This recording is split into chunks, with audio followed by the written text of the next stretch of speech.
Hey guys, it's Johann here from Mr. Vend. Welcome to another video. If you're watching this for the first time, my name is Johann from Mr. Vend in Victoria, and I've got two businesses.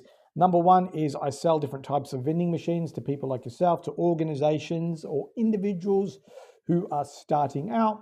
And then I also own several machines as well, ranging from collectibles. I've got some Hot Wheel ones. I've got some food and snack ones as well. And I've got them at schools, construction sites, and I also have some shopping centers. So I've got a bit of experience in that space. And every week I have to do more videos so we can connect and grow our community. But more importantly, it gives you a chance to ask some questions. And I'm hoping that I'll get asked some questions that have never been asked before. But last week I had someone email me a really unique question. And they said, what are some of the things we need to succeed? Because last week I talked about how to structure and finance your machine. So I thought I'll do a small video today, exploring three key things, maybe that you're not aware of if you're getting into the vending space, or maybe you're going to learn and something new if you are in the vending space already. So the first question I always get asked, and I speak to about 65, 75 people a week, from Facebook ads, Meta ads, Google ads, through LinkedIn, or people that I meet, right? And genuinely, the first question I always get asked is, can I make a lot of money doing this? And I notice that the people who ask that question first are usually the ones who struggle to actually get into the industry. So I'm going to talk about, why so many people would love to get into vending, but they actually don't execute it and make it happen, right?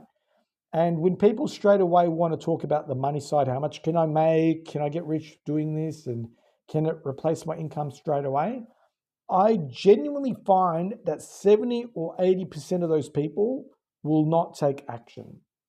And the reason why, and it might sound blunt, but I just want to be honest, is when someone is so focused on making quick money, their mind is going too many different directions and places. They might have seen a vending ad like what we have and go, oh, this sounds cool. And then they might see something online about cryptocurrency and they want to jump on that bandwagon.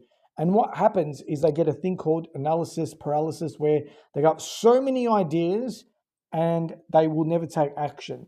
So if you're one of those people who have a lot of ideas, and I'm an ideas man, I have a lot of ideas, what I recommend, guys, is just do one thing at a time and do it your best. So when I first started my vending machine business, I only had one machine to start with. I kept it simple. But what I did was I developed systems, processes, and a business plan around that machine. And now, after a year and a half, I've got several machines that are producing amazing cash flow, right? So that is rule number one. Rule number one is that if you're just chasing it for the money, you're going to get burnt out and you probably won't even start, because it can be tough to break in and expand. Number two, the thing that I often get asked, is this a side hustle? Is it passive income? Sure, if you want to make some extra income, you definitely can. That's how I started again. So when I started, it was really develop a small income stream. But to be honest with you, if you really take it serious and you've got amazing work ethic, you can do amazing things. And I'm going to share you a quick testimony, right? So obviously I bought one machine to start with about a year and a half ago. And I was looking at buying a second machine probably about 2 months after.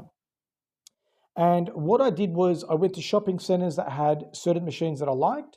And what I would do is I'd actually contact different owners of the businesses and see if they were interested in having a chat about selling one of their vending machines. And I had one guy that I talked to, he wasn't interested. And then from that point there, I probably spoke to another 5 or 6 people, and a lot of people wanted too much money. They weren't making that much, and I didn't want to proceed with any deals. And in that space, I probably talked about 10 to 12 different vending operators within the collectible space. And kid you not, 2 months later, I get a call from one of the operators, and he said, hey, I want to sell my vending machine for about 18 grand.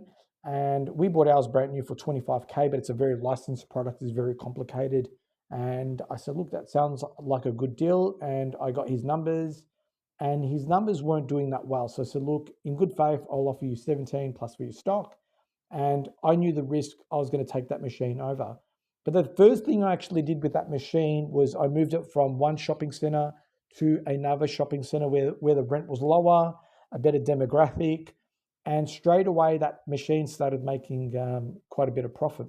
So you can see there was a bit of work that went there.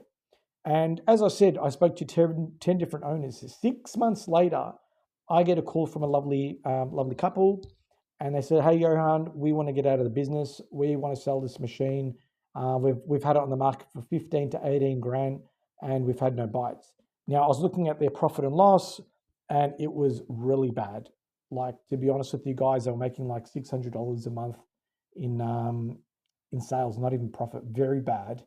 And at that point, I felt very bad because the only thing that you could buy is the actual machine.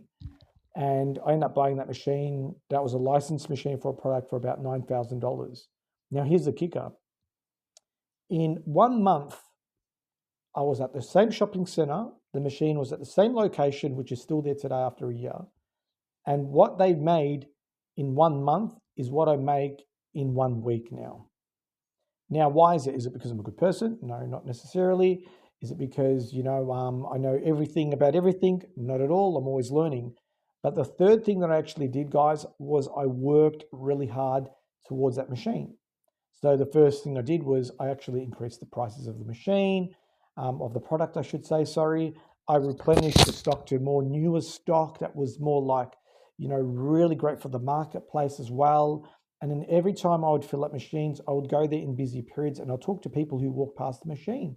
And suddenly I got support.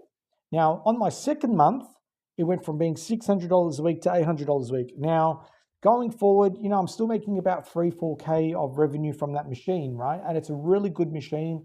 Margins are really good. We're talking about 40 to 50% on the product. Yeah, I make money on it. But had I not put the work in, I can guarantee you that machine would have produced what it's producing now. So keep that in mind.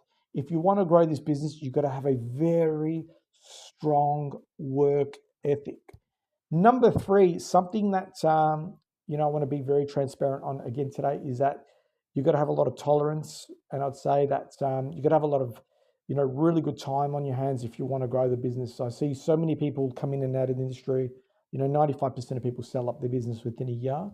It's because they were sold that idea that it's passive and you just sit back and relax. But like, if there's any business out there that can make money for doing nothing, let me know. But most good businesses require a lot of work. So if you're someone that's got maybe kids, a lot of social events, you're working a corporate job and you don't have much time, to be honest with you, just before you go out there and spend money, just like really think that, is this something that you want to do? Because if you're doing something else like vending, it's going to take time away from your family and friends, and that could be important to you too. So just really keep that in mind. And I know I only wanted to share 3 things, but there's probably another 4 things that I really want to share with you today. It's a very unique industry to get into. And you don't just need to sell snacks and drinks to make money. You can do so many different things. And if you're really passionate about this space, it is so rewarding. And, even though I sell a lot of machines, this part of the side where I get to operate and feel is very fulfilling. I'm making really good revenue, but I'm just very passionate about what I do. I love talking to people and I love seeing people have good experiences with my machines as well. So these are like 3-4 things I really want to share with you tonight. And I really hope that you got some value, out of this as well. And like I said, I could sell machines to anyone, but I don't want to be a business operator like that. I want to be very transparent and I want to see everyone succeed. So if you're someone that's in Australia and you want to have a chat to me about buying a machine, or if you've got any questions about the industry, just reach out. I'm happy to be of service. So, guys, have an amazing week with your family and friends, and the future is bright. Welcome to Mr. Ven's channel, and speak to you soon. Take care. Bye.